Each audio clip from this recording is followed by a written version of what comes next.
Well, good evening. Let's give it up for the band, and especially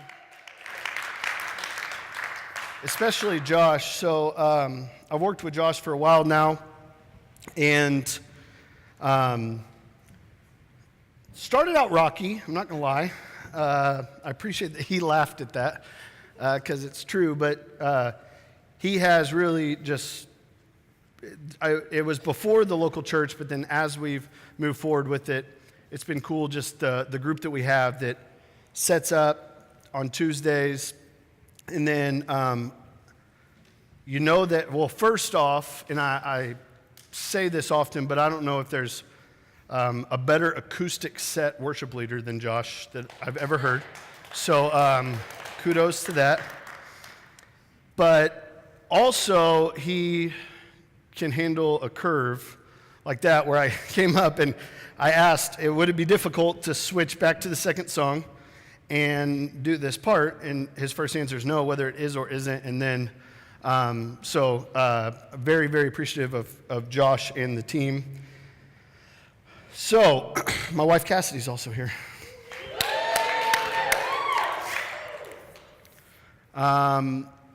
And then one other couple I want to recognize. They're here every week, but once a month or so they're actually in here. But Zach and Bailey Land are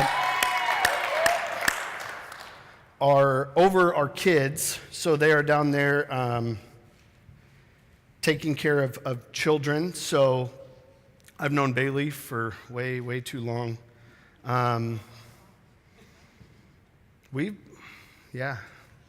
Jeez. That old. We actually lived with them, Bailey and Corey, who Corey is closing tonight, so you'll see her. But we lived with them when we first moved to Tulsa as a family, and they've just always been there. So it's cool, just with my earliest friends are. Two of the three are here and have caught the vision of the local church and are plugged in. And the one that's not lives in Kansas City, and at some point she's going to hear God's voice and come back. So she was a groomswoman in my wedding, the one that lives there. That is a real thing. Although we really tried. Grant was I had two best men because I had my dad as my best man, and then he officiated the wedding. But we really tried to get her to wear a pantsuit. Just didn't work. So probably because we came right out the gate with just like Hillary Clinton, and she wasn't all for that. So those people have stories and fun ones. But let's get into the Word. Like I said, we are in the final week of When Kingdoms Collide. And then in 2 weeks, we're going to be starting a series called You Mad, Bro? And it's about anger. And I want to look at it because it's something that I don't feel like is often talked about in the church. And it's how you not only how you deal with anger, but what anger does to you and the different ways that you can handle when anger comes up or when anger pops up. You can deal with it and I've highlighted, in my opinion, 3 ways of how you can handle that fear. And just highlighting that, how to do it. And again, I set out with the intention of it being a topic that was applicable, but then also step-by-step ways that you can implement it into your life to make life better. So starting in 2 weeks, we're going to be doing that. But tonight, we conclude with a message I've titled, What If? What If? This is we're going to be reading out of Daniel 6, but this series has been, and every week I bring it up, but it really has been awesome for me. just as I've dove in and studied it, just to see Daniel, because it's not only is this story compelling because of the supernatural, but also how his demeanor and how he handles things and how he handles adversity and things that come up. While, yes, the supernatural is unbelievable in what he's able to do, it's how he handles it and his demeanor and the decisions that he makes in life through all of this. Just a few things I've noticed just through these first few weeks is something that popped out to me is that Daniel never has to run to God, because he has created a life and has created things in his life that are immovable, that have kept him to where he is always with God. That when something happens, he prays. When things good, bad, ugly, he hits his face and he is around God. So he doesn't have to run to God because he's already walking with God. Certain lessons of life we can only learn in specific moments of life. And he examples this for us so well, that he handles every circumstance and every adversity and every trial with different based off of who he is dealing with, but the same in his preparation and then through that trial, that he walks with God no matter what. He's an example of living well in the middle of suffering. And everything in Daniel's life hinges on his intimacy with God and loving well. Time and time again, we see that how he handles the situation and then how he handles the people in that situation. He never burns bridges. He never makes enemies out of the people that he deals with. The fact that he can outwardly oppose a king and still have that place in the king's life is truly remarkable. Convictions, habits are built on integrity, but lived out with courage and expressed with grace. As we've said, the convictions it's not the judgment. It's the conviction that you live with. It's what your decision-making process is. And that it's built on integrity, but is lived out with courage, and it's expressed with grace. So I have 3 points tonight as we read through Daniel 6. Number 1 is setting the trap. Setting the trap. We're going to read Daniel 6, 1 through 10. This is the New Living Translation. Darius the Mede decided to divide the kingdom into 120 provinces, and he appointed a high officer to rule over each province. The king also chose Daniel and 2 others as administrators to supervise the high officers and protect the king's interests. Daniel soon proved himself more capable than all the other administrators and high officers. Because of Daniel's great ability, the king made plans to place him over the entire empire.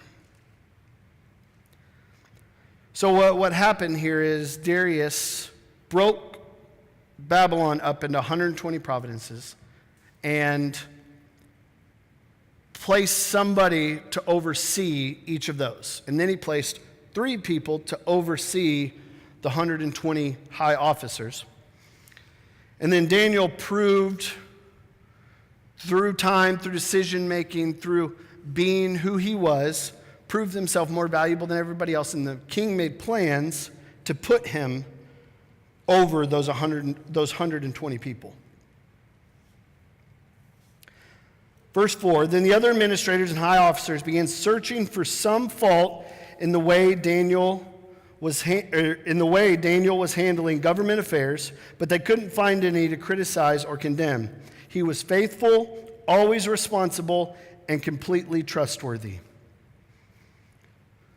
So they concluded, our only chance of finding grounds for accusing Daniel will be in connection with the rules of his religion. So the administrators and high officers went to the king and said, long live the King Darius. We are all in agreement, we administrators, officials, high officers, advisors, and governors, that the king should make a law that will be strictly enforced. Give orders that the next 30 days, any person who prays to anyone, divine or human, except to you, your majesty, will be thrown in the den of lions. And now, your majesty, issue and sign this law so it cannot be changed, an official law of Medes and Persians that cannot be revoked.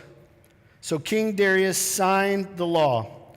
But when Daniel learned that the law had been signed, he went home, knelt down as usual in his upstairs room with its windows open towards Jerusalem. So Daniel prayed 3 times a day, every day. And there were people that were conspiring against Daniel to create a law because they were trying to find fault in how he governed or how he ran or did his job, and they were not able to. So they created this law, and they essentially went and pushed for this to happen, that for 30 days, nobody could pray to anybody, either divine or human. They couldn't pray to anybody except for to the king.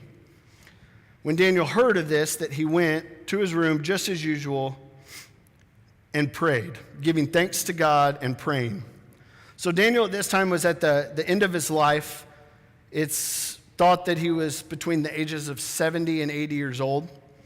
And what I love is I look at this, and my dad is getting up in age, and his dad just passed away, my granddad, and it was funny because they are, like my granddad, he took me to Vegas on my 21st birthday, and it was fun, but it was with my granddad, if you know what I mean. So, and my granddad is he's a Mensa genius, so he's way smarter than, and he is my granddad by adoption, not by blood, unfortunately and fortunately. I did not truly get the sheer nose because I'm not in the bloodline, but I also did not get the Mensa genius smarts either. So it's a give and take deal.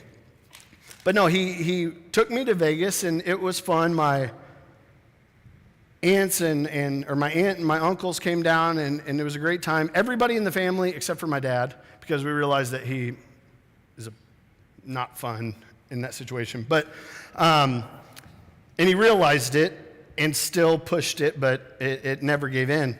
So he took me, and then every year for March Madness, we went during the 3rd week of March Madness. We stayed in the same room at the Golden Nugget. If anybody's been to downtown Vegas, don't. Oh, it's cool. It's not. Don't. It's horrible. But anyways, so we stayed in the same room at the same hotel. I could tell you, and you went for 3 days. My granddad, the first time he took me, was probably 73 or 74 years old. Slept 3 hours a night when we were there, and he knew this was his life in Vegas was this. This is the best way I can describe it. You could say, okay, Thursday at 1 o'clock, and I could tell you exactly where he would be. No, without a shadow of a doubt, I could tell you exactly where he could be. Well, now my dad is getting up in age. That is him now. Unfortunately, I also see myself going there. But, okay. Oh, now we're a big preach-back church when I talk about that. Anyways, but no, he was a man that he was set in his ways. This is how it is. And it was all by a schedule that he was set in his ways. I think so often when we see things, whether it be in movies or in life, when it comes to older, wiser people, they're set in their ways. See how I threw in the wiser, just in case? I love you, Dad. 61's not old. But they're set in their ways. It's like, yeah, we can try that, but there's no way, we're not going to change them. You're not going to get them to change that. So I look at that. When here it says that Daniel was between 70 and 80, and this law came, and it was, if you broke this law, you got thrown in a den of lions. He didn't try to hide it. He didn't try to do it when no one was watching. He didn't try to do it in the middle of the night. He went up to his room, as he always did. He opened up the windows, and he prayed. So he was not trying to hide or to camouflage any of this.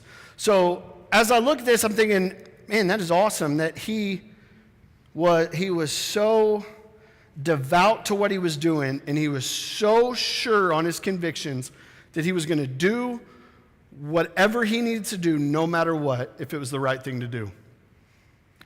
But then I also look at it as a 70 to 80-year-old man. It's like, well, yeah, that's what he's going to do, and no one's going to tell him different. But I'll tell you the revelation that I had when I was preparing this as I look at that, because I want to throw it to, oh, he was just a creature of habit, and this is what he did. But no, he got to the point in life that it doesn't matter, come hell or high water, I am still going to do what I know I'm supposed to do. If we could grasp that mindset now, what does the future hold for us? And I think a lot of times people want to give examples of like a martyr. It's, would you renounce, like with Peter, would you renounce knowing Jesus if somebody asked you and that was wrong? We try to go there, but no, what if it comes down to just give in a little bit here where you stood strong? And it start to be okay here and where you know that's not okay. Where you start to slowly open up doors and crack doors open in your life because it's the way of society. It's where everybody's going. But when it comes down to it, if we could be like Daniel in this moment now, what does our life look like moving forward? What if we were so set in our ways and we had such strong convictions in our life that we made every decision based off of what our legacy looked like because of that decision? What if we did that? Then all of a sudden, it's not like the argument of hypocrisy is thrown out of the window at that place. People remembering or seeing you do something wrong and then having to deal with things, or you doing something because you've given in to a little bit of that conviction. Again, you didn't renounce your faith, but you didn't stand strong on what you had said. This is a point, I'm digging a stake into the ground and I'm not moving from here. And then you start to move a little bit, and all of a sudden you're condoning what people are doing. What if we lived a true life of conviction? Does that mean you're never going to make a mistake? Absolutely not. You will. But that's where grace comes in. Does that mean that everything is going to work out and you're not going to have to deal with any of the trials that we have to deal with in life? No. You're going to deal with issues. You are going to deal with trials. You are going to deal with things. We live in a fallen world. But what if we took the stance of we are going to love people uncontrollably? We don't judge. We don't pick who we love. We love absolutely everybody. But I'm not moving from this place. I'm not giving in areas that I know that I'm not supposed to give into. What if we collectively decided as the body of Christ to have our convictions, live by them, and love well? What does the world look like then? That to me is a place of hope. So Darius is now the king, and he appoints Daniel to be one of the three. And then he's promoted, which caused problems. How many people do you have in your life that when it's bad, they want to be by your side and show you where everything is bad, all the things that are wrong? But when you're promoted, all of a sudden there's some jealousy involved in that. Or all of a sudden you don't deserve it, and I'm going to throw this in to just try to sprinkle a little doubt, or just creep a little doubt into your mind.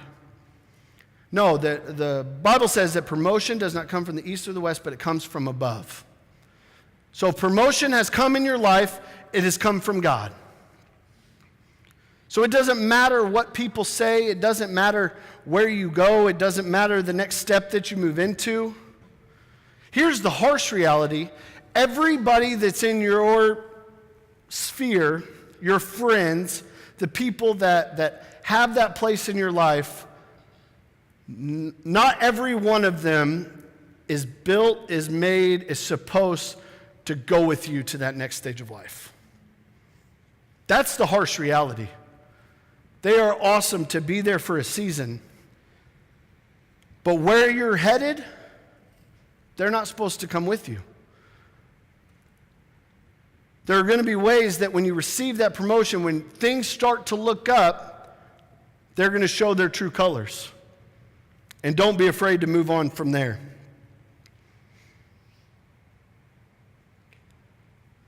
So Daniel is promoted, which causes problems. The other officers conspire to trap Daniel. This to me is a picture of what the enemy wants to do with good people. What the enemy wants to do is when you have that next step up, or you have that win, all of a sudden stuff comes from it. Here's what I've realized in my life. If I encounter a massive storm in my life, all that means to me is that something amazing is on the other side of that storm. That I am just steps away from breakthrough, I'm steps away from promotion, I'm steps away from stepping into my destiny, to my call, to whatever that is, that next stage of life, that when I'm in the middle of that storm, I can stand and hope knowing that that storm is happening because there's something on the other side. So this is before he is promoted, and Daniel started out, remember, as a captive, as a slave. And now in his life, the king is about to put him as the number 2 in the land. All of their beliefs, all of their religion, all of their customs go against what Daniel knows to be true, what Daniel knows to be right. He stands his ground and loves people and is about to be appointed number 2. He's, like I said, he's in his 70s in this point. That means that everything that happened in chapters 1 through 5, these people remember. That he opposed the king multiple times. But he did it in a place of love, that he wasn't going to give in on his conviction, and now he's about to be appointed number 2 in the land under the king. Daniel's been faithful, and others want to take him out. Daniel 6, 4 and 5, and then we're going to read 10. The other administrators and high officers began searching for some fault, the way Daniel was handling government affairs, but they couldn't find anything to criticize or condemn. This is the reason I wanted to read this again, is that next part. He was faithful, always responsible, and completely trustworthy. If all that you take from this series is to strive that that's how people describe you, to me it's a success. That if people are able to say that you were always faithful, always responsible, and completely trustworthy, we are living a life of conviction.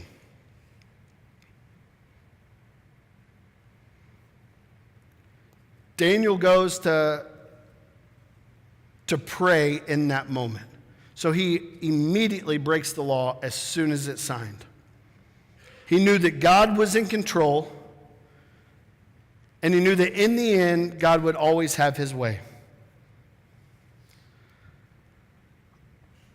I think too many times in life we look at the current situation that we're in, and we look at the current decision where we have to make that decision, and we look at the ramifications out maybe one step from that situation or that decision. Too often we miss the greater impact or the greater result of that decision. You are where you are because of decisions that you've made months previous to tonight, years. I think too many times we don't see the larger implications to our decisions, but we can stand knowing that no matter what, God is in control, and no matter what, I can promise you without a shadow of a doubt that God will have his way in the end. So standing by your conviction, no matter how bleak it looks today, you can stand knowing that in the end, God is going to have his way.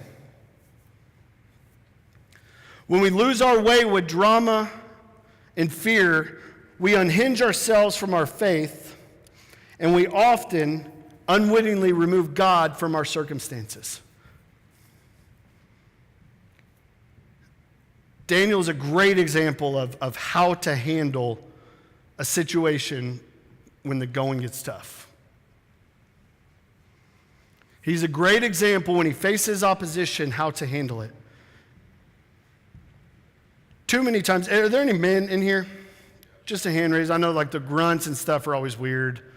It's like, my voice isn't really that low. Why do I have to do that? But anyways, so just as a show of hands. Shameless plug, the first Monday night of every month we get together. Last night was the first Monday night.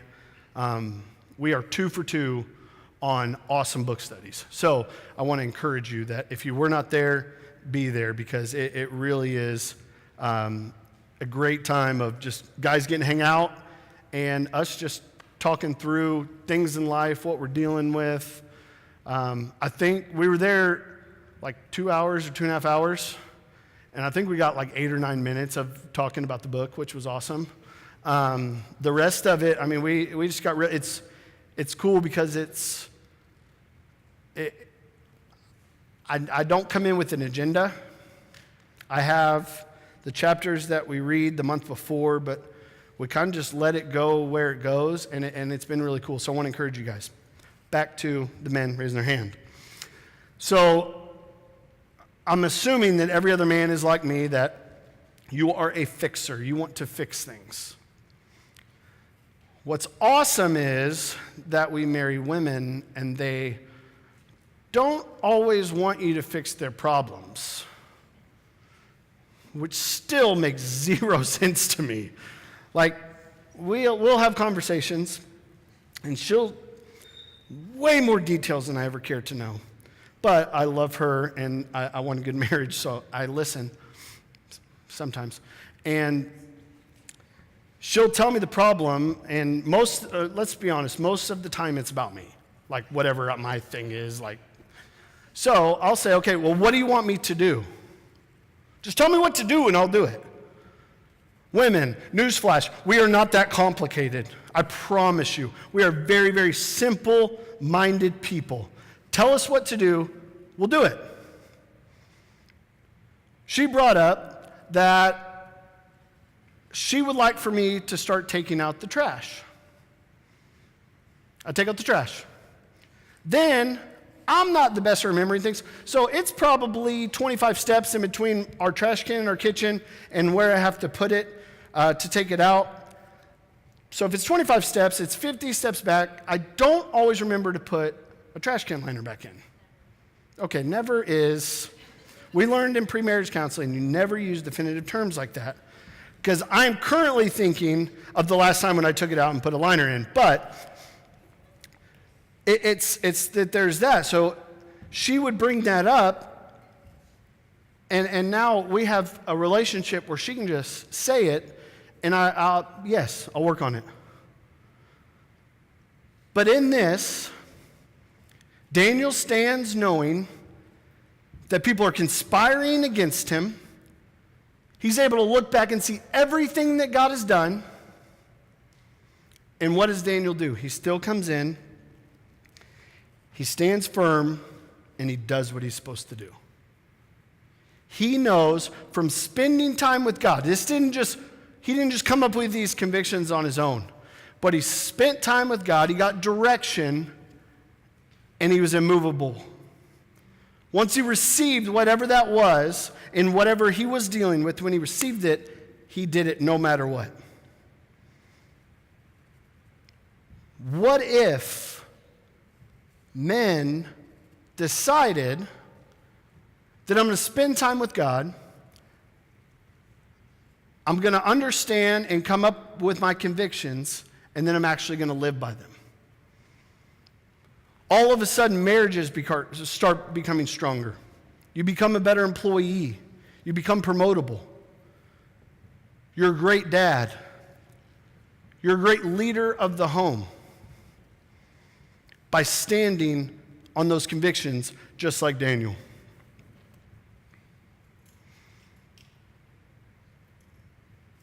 That's why I brought up the fixer thing. Sorry. All over the place here. No, it's the fixer thing is because in here, it's that we become unhinged in that moment. We unhinge ourselves from our faith and take God out of our circumstances. Why? Because we want to fix it. You can't fix yourself. I know you want to think that you're strong enough to do so. You can't fix yourself. If you could, you would have already. But yet, we're all still broken. We all still deal with things. At some point, we're going to make the decision and come to the realization, have the self-awareness to know that I cannot fix myself. I cannot fix the problems that I'm dealing with. I am making sure that God is first in every situation. Oh, my boss hates me. He doesn't like what I do. You know what? I'm going to change his mind. Why don't you just give it to God and take that burden off your shoulders? You carry enough burden. You carry enough stuff. Why carry it anymore? Why walk with that? Why not give it to God and know that He is in control, and at the end of the situation, no matter what, God is going to have His way? What if? What if you made that decision? That no matter what, in everything, God is first and He's lifted high. All of a sudden, you're not putting that pressure on you to fix that issue or to fix that problem. But you're putting it on God, and He will always have His way in every circumstance. Prayer builds a foundation of faith that invites God in and reshapes circumstances we have no control over. How do I build my faith? Spend time with God. Well, I don't know how to pray. You know how to talk. You know how to have a conversation.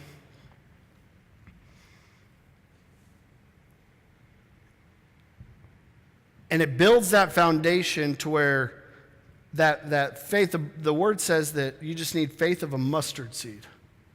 The smallest seed in the garden is a mustard seed. That's the capacity of faith that you need in order to move mountains. And in that verse, mountains does not have a name on it. It's just mountains. It's not like Mount Everest. It's just mountains. Those are things and opposition and hurdles that are in front of you in your life that you can say, be removed and be cast into the sea, with just the capacity of the faith of a mustard seed.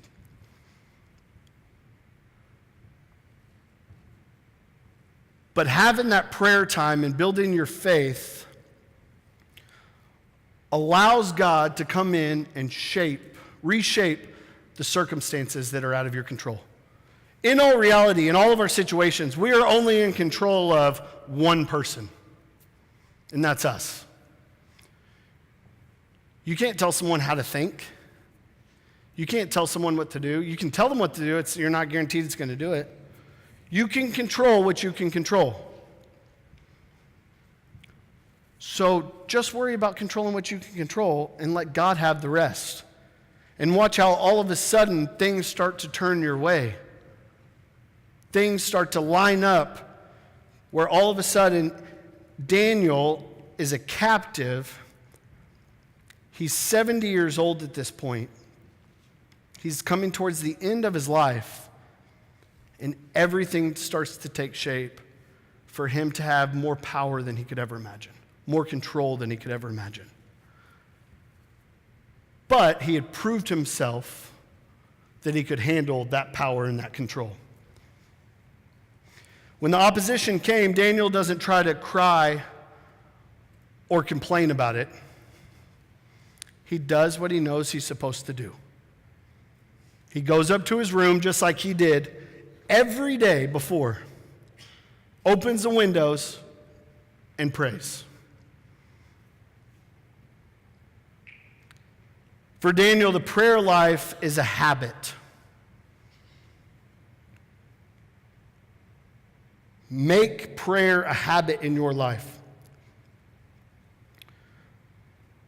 When Daniel got faced with the opposition of this law being put into place, he didn't freak out. He didn't go after people.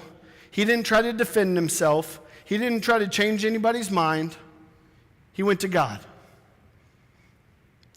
That should always be your first response to when things happen, is you go to God. Number 2, secrets of influence. We learned that Daniel was a man of hope, humility, and wisdom. Hope, humility, and wisdom. Hope, it's more than a wish. You can wish for something and hope for something, and those aren't the same thing. They are very, very different. With a wish, you want circumstances to change on their own. With hope, you know that God's going to come in and change those circumstances. It is true. Hope is true optimism. Hope is that you know that you know that you know. That without a shadow of a doubt, you know. If we want to be influencers in the world, we have to be optimistic people. We have to be optimistic people. I get things are going to happen, and there's a time and a place to be sad. There's a time and a place to deal with what you need to deal with. But it's that time and that place, and it is very small, and it's very quick. There's a time and a place to be sad. Just don't live there. Don't be the person that's always mad. Don't be the person that's always sad. Don't be the negative person.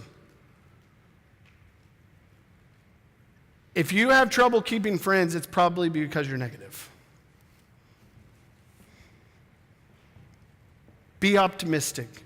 Be hope-filled. Don't live there. In the end, God wins. In the end, God wins. Panic and despair are never from God. Never. When something happens, you want to panic. Don't. That's not of God. Because you're hope-filled and you're optimistic. That doesn't mean that there won't be challenges. There will be. But it's your stance on those challenges. Number 2 is humility. humility. Real humility looks like respect. Real humility looks like respect.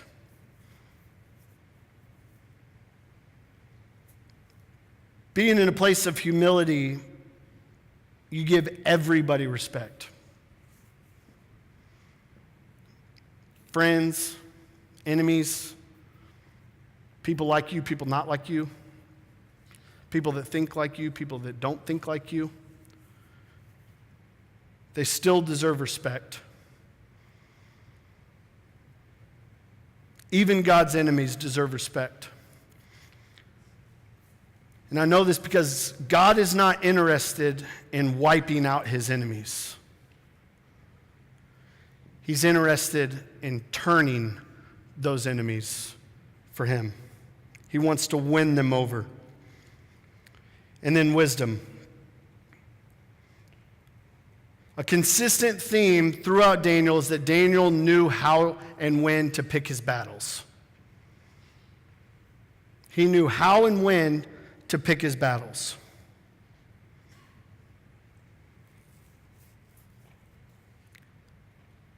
There's a big difference between what we don't like and what God forbids. There's a big difference in that.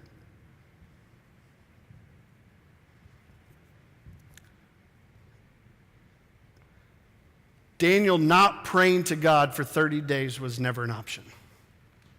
Never.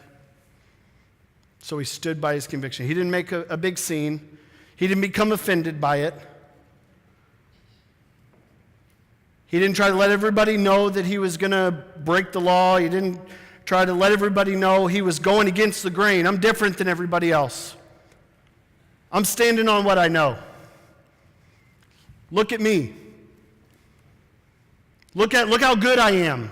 Look how good of a Christian I am. I'm still going to pray. No. He quietly walked to his house and did what he knew he was supposed to do. So point number 3. Point number 1 was setting the trap. Point number 2, secrets of influence. And number 3 is preference in the pit. 11 through 18. Then the officials went together to Daniel's house and found him praying and asking for God's help. So they went straight to the king and reminded him of this law. Did you not sign the law for the next 30 days? Any person who prays to anyone, divine or human, except you, your majesty, will be thrown into the den of lions. Yes, the king replied, that decision stands. It's an official law of Medes and of Persians that cannot be revoked. Then they told the king, that man Daniel, one of the captives from Judah, is ignoring you and your law, and he still prays to his God 3 times. Notice here that they don't say Daniel, the man that you're about to appoint as your number 2. Daniel, the man that you've promoted. Daniel, the man that's over everybody who is over a province. They didn't say any of that. They said Daniel, the captive from Judah. Your enemies are going to bring up your past to try to disqualify you, to knock you off course. But let your past be the past and move on. Don't let somebody bring in something up of what you did a couple years ago that they're still holding on to, that you've moved past. Don't let that make you revert back and put you back in that place that you were. Hearing this, the king was deeply troubled, and he tried to think of a way to save Daniel. He spent the rest of the day looking for a way to get Daniel out of this predicament. Daniel broke a law that came from the king, and the king is trying to figure out a way to get him out of that predicament. He has that influence. In the evening, the men went together to the king and said, Your Majesty, you know that according to the law of Medes and the Persians, no law that the king signs can be changed. So at last the king gave orders for Daniel to be arrested and thrown in the den of lions. The king said to him, May your God, whom you serve faithfully, rescue you. A stone was brought and placed over the mouth of the den. The king sealed the stone with his own royal seal and the seals of his nobles, so that no one could rescue Daniel. Then the king returned to his palace and spent the night fasting. He refused his usual entertainment and couldn't sleep all night. The king respects Daniel. The king wants Daniel to win. Doing what is right doesn't always keep us in the light, but convictions always illuminate in darkness.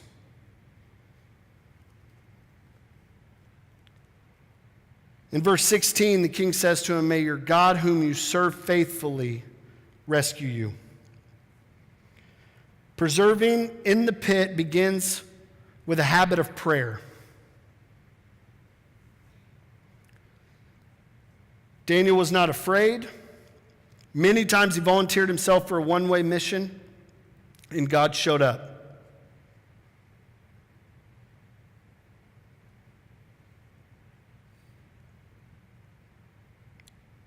The last part here.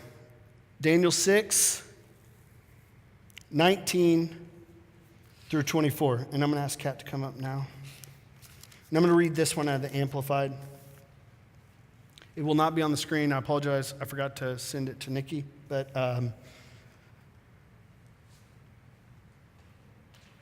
again, we're going to go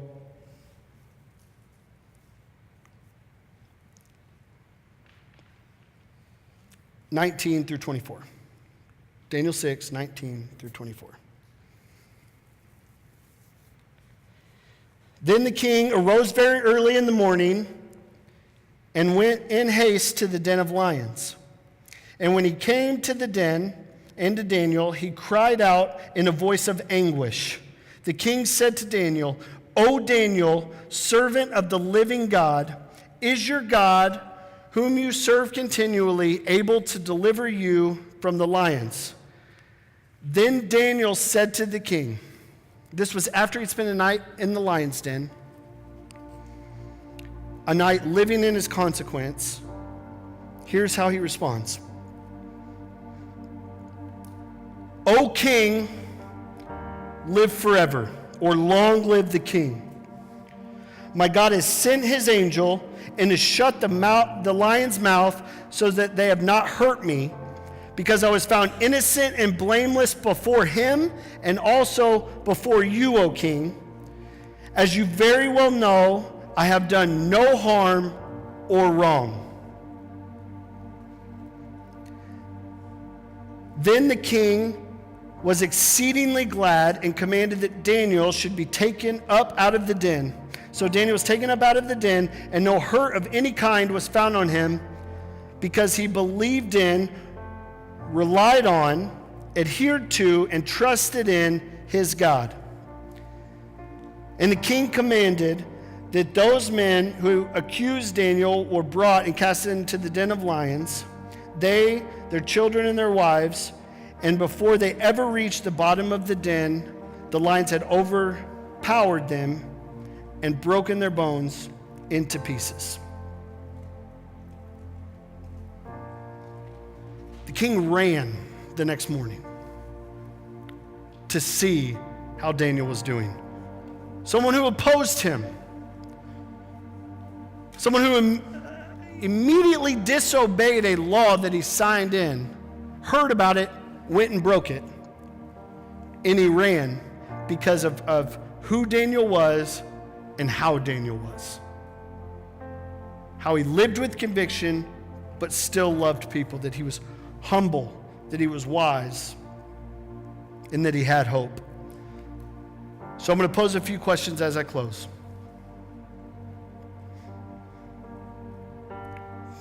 What if I lived with optimism or hope? What if, and these are questions that I want you to ask. What if you lived with optimism?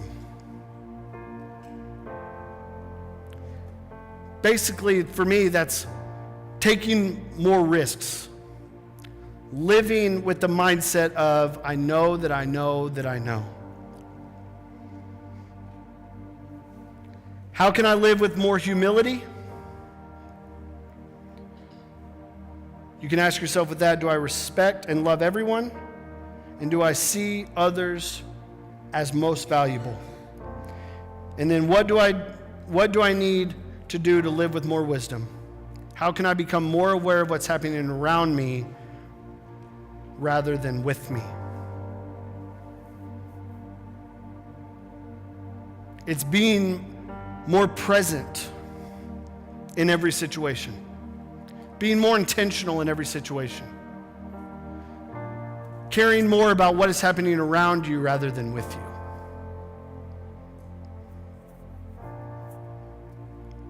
What if?